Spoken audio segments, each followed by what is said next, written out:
ذوالقرنین ایک مضبوط اور عادل حکمران تھے جنہیں اللہ تعالیٰ نے Discover زمین میں how انصاف قائم Zulkarnain کرنے traveled اور north ظلم و to فساد face کو the ختم chaos کرنے of کا Gog اختیار and کیا۔ Magog. ان کے سفر کا مقصد دنیا کے مختلف حصوں میں عدل قائم کرنا اور مظلوم قوموں کی مدد کرنا تھا۔ Learn the story شمال of کی the طرف کا mighty سفر۔ wall that ذوالقرنین protected شمال کی the طرف world روانہ ہوئے۔ from یہ destruction. علاقہ سخت سردی اور دشوار راستوں والا تھا اور یہاں کی کچھ قومیں یاجوج و ماجوج کے ظلم سے پریشان تھیں۔ یہ لوگ زمین میں انتشار و فساد پھیلانے والے یاجوج و ماجوج کے خوف میں مبتلا ہوئے۔ قوم کی فریاد۔ جب ذوالقرنین وہاں پہنچے تو مقامی لوگ ان کے سامنے آئے اور فریاد کی کہ اے ذوالقرنین، یاجوج و ماجوج زمین میں فساد پھیلا رہے ہیں، ہم ان کے مقابلے میں کمزور ہیں اور اپنی حفاظت نہیں کر سکتے، کیا آپ ہماری مدد کریں گے؟ ذوالقرنین کی تدبیر۔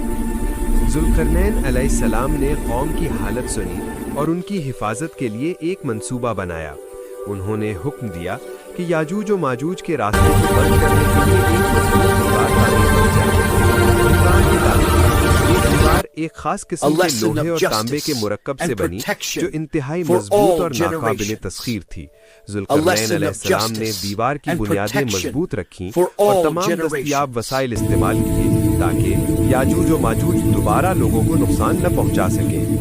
نتیجہ، دیوار کی تعمیر کے بعد یاجوج و ماجوج کے حملے روک دیے گئے اور مقامی لوگ محفوظ ہو گئے۔ ذوالقرنین علیہ السلام نے اللہ کا شکر ادا کیا اور اپنی مہم جاری رکھی، دنیا کے مختلف حصوں میں عدل قائم کرنے کے لیے۔